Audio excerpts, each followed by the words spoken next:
जैसे कि बड़ी ईद आ रही है और बड़ी ईद के ख़ास पकवान की रेसिपीज़ मैं आपसे वक्तन-फ़वक्तन शेयर कर रही हूँ। आज इसी सिलसिले में मटन पाई की एक बहुत ही ज़बरदस्त, लाजवाब और नए अंदाज़ से बनाई हुई रेसिपी आप लोगों के साथ शेयर करने जा रही हूँ। और इसमें ऐसा कौन-सा सीक्रेट इंग्रीडिएंट डाला है जिसकी वज़ह से बिल्कुल ही ज़ायके में शानदार और लाजवाब बनेंगे। और मटन पाई को हम किस तरह से साफ़ कर सकते हैं, ये सारे टिप्स एंड ट्रिक्स मैं आपको बताऊँगी इस रेसिपी में। तो चलते हैं रेसिपी की जानिब और आपको बताती हूँ कि मैंने किस अंदाज़ में बनाए हैं। अस्सलाम वालेकुम, welcome to my YouTube channel kitchen with Zaim. तो सबसे पहले तो मैंने मटन के 4 अदद पाए लिए हैं और इनको साफ़ करने का तरीका ये है कि आपने इसको जो है 15 से 20 मिनट तक पानी में डाल के जोश दे देना है। उससे क्या होगा कि इसमें जो छोटे-छोटे बाल लगे हुए होते हैं, जो गंद वगैरह होता है, वो सब इसमें से साफ़ हो जाएगा। तो ज़रूरी है कि आप 1 से 2 दफ़ा इसको पानी में 15 से 20 मिनट के लिए बॉयल दे दें। उसके बाद आप उस पानी को फेंक दीजिए, उसको इस्तेमाल में नहीं लाना। यहाँ पे मैंने कुकर ले लिया था और इसमें जो है ये 4 अदद पाए डाल दिए थे। इसके साथ ही मैंने इसमें 1 से 2 कप के बराबर जो है पानी डाल दिया है। आप लोगों ने पानी और तमाम मसाले जो हैं वो पाई की क्वांटिटी के हिसाब से उसमें शामिल करने हैं। तो यहाँ पे मैंने इसमें 2 कप पानी डाल दिया है, इसके साथ ही मैं इसमें कुछ साबुत मसाले डालूँगी और उसमें मैं क्या-क्या ऐड कर रही हूँ मैं आपको बताती हूँ। इसमें मैंने लौंग ले ली थी 5 से 6 अदद, वो डाल दी हैं। 2 अदद बड़ी इलायची डाल दी है इसमें। 1 टेबलस्पून के बराबर सौंफ डाल दी है। 2 अदद जो है वो तेज़पात के पत्ते डाल दिए हैं मैंने।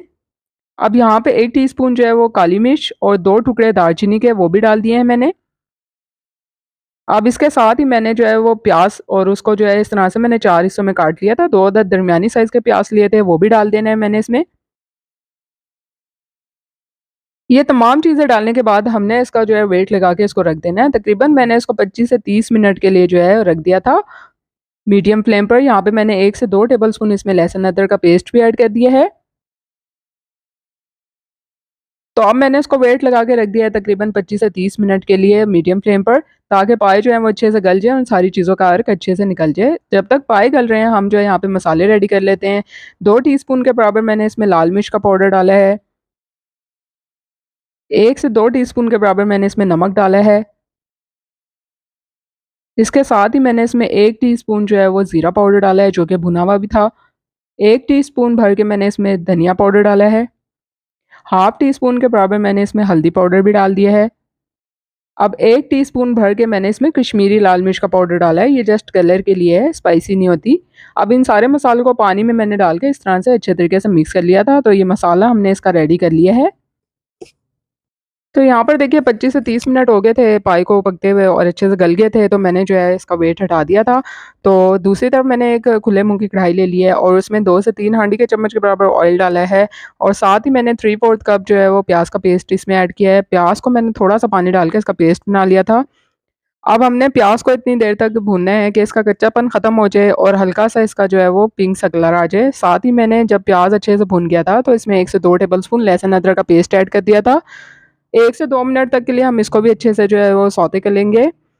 अब जो पाए थे वो हमने इसमें डाल देने हैं और लहसुन अदरक के साथ हमने पाए को भी अच्छे तरीके से भून लेना है।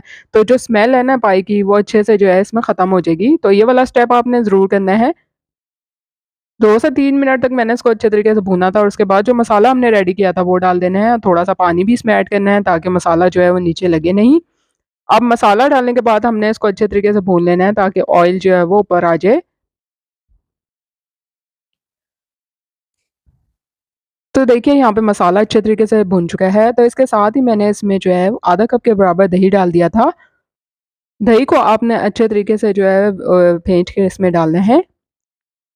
दही डालने के बाद हमने इसको दोबारा इतना भूनना है कि ऑयल जो है वो अच्छे से ऊपर आ जाए। जब ये अच्छे से भून चुका था, तो इसके बाद जो यखनी थी ना और वो हमने छान के डालनी है ताकि साबुत मसाले इसमें ना आए, जिसमें हमने पाए गलने के लिए रखे थे। तो वो वाला पानी हमने इसमें डाल देना है। ये देखिए इस तरीके से छन्नी से छान के इसको अच्छे से प्रेस कर लेना है ताकि अच्छे तरीके से इनका अर्क जो है वो निकल जाए। अब ये पानी डालने के बाद मैंने मज़ीद इसमें 1 से डेढ़ कप पानी डाला था और इसको मैंने पकने के लिए रख दिया था तकरीबन 20 से 25 मिनट के लिए स्लो फ्लेम पर। तो अब हमने इसको कवर करके रख देना है 20 से 25 मिनट के लिए स्लो फ्लेम पर।